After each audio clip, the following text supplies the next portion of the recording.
भाऊ, आज तुम्ही शहरात येत असताना पुणे शहरामध्ये एका कुख्यात गुंडाचा खून झालेला आहे. कुठेतरी राज्यात कायदा व सुव्यवस्थेची परिस्थिती निर्माण झाली का आणि यातून गँगवॉर पुन्हा उपाडू शकते का?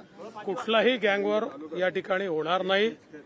कुख्यात गुंड्याची हत्या त्यांच्याच साथीदाराने त्या ठिकाणी केलेली आहे आणि कुख्यात गुंड कोणी असो त्याचा बंदोबस्तच या शासनामध्ये केला जातो. त्याच्यामुळे अशा प्रकारचा कुठलाही गँगवॉर करण्याची कोणी हिंमत करणार नाही.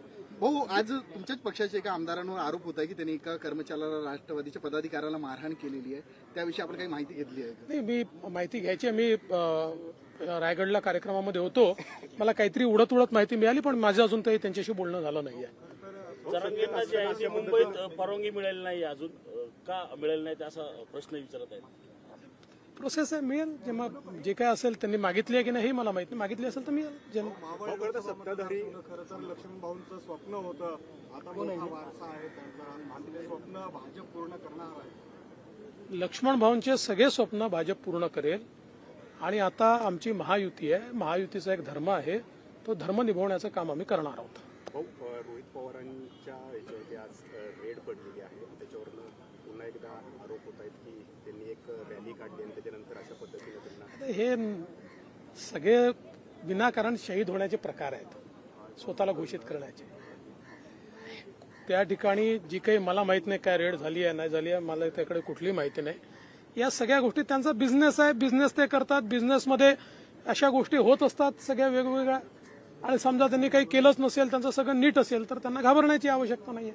विनाकारण याला राजकारणाशी ओढण्याचं काय कारण आहे? भाऊ, इंद्रायणी नदी पुन्हा फेसळीत गेल्या 3 दिवसापासून फेसळली. विधानसभेत अनेक वेळा चर्चा झाली, मात्र कारवाई चालू आहे त्याच्यावर. पण हे जे नदीचे कार्यक्रम असतात की नाही, नदी कृती कार्यक्रम, हे काही वर्ष 2 वर्षाचे नसतात. याला वेळ लागतो. आता आपण इंद्रायणीच्या तीरावर म्हणजे ज्या नगरपालिका आहेत, महानगरपालिका आहेत किंवा उद्योग आहेत, यांचं खाणपाणी जाऊ नये याकरता वेगवेगळ्या योजना मंजूर करतोय. त्याच्यामुळे त्याला थोडा वेळ लागेल, पण हे होईल. भाऊ, वडेट्टीवारांनी आरोप केला होता की पिंपरी महापालिकेत TDR घोटाळा झाला. आपण काही माहिती घेतली का त्याची? वडेट्टीवारांनी काय आरोप केला अद्याप माझ्यापर्यंत पोहोचला नाहीये.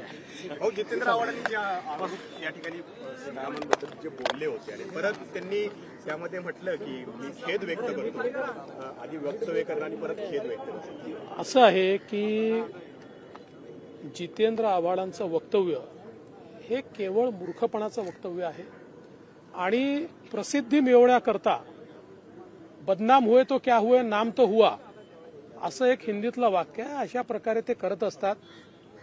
हा एक त्यांचा स्वभाव आहे. खरं म्हणजे प्रभू श्रीराम हे सगळ्यांचेच आहे. बहुजनांचे आहे, अभिजनांचे आहे, दलितांचे आहे, आदिवासींचे आहे. असं कोण आहे बरं या देशामध्ये की ज्यांचे ते नाही आहेत? आणि उगाचच मग ते शाकाहारीन, मांसाहारीन, विनाकारण लोकांच्या भावनांना ठेस पोचवण्याचं काम आहे हे. माझा सवाल आहे की आज आमचे वारकरी, आमचे धारकरी, आमचे माळकरी, आमचे टाळकरी, हे सगळे बहुजन समाजातले, हे सगळे प्रभू श्रीरामांना मानतात आणि यातले सगळे लोक हे शाकाहारी आहेत. मग यांचा अपमान नाही आहे का? त्यामुळे अशा प्रकारे विनाकारण विवाद उभा करणं, लोकांच्या भावना दुखावणं आणि अशांतता तयार होईल असं वागणं हे अत्यंत चुकीचं आहे. आणि मला आश्चर्य वाटतं की जे स्वतःला हिंदुत्ववादी म्हणतात असे लोक मात्र त्याच्यावर मौन साधून आहेत. मौन. ते काही त्याच्यावर बोलायला तयार नाही, त्याचा साधा निषेध देखील करायला तयार नाही. त्यामुळे हे किती बेगडी लोक आहेत हे सगळ्यांच्या लक्षात आलं आहे. लोकशाही मराठी ऐका, पहा, जागरूक रहा.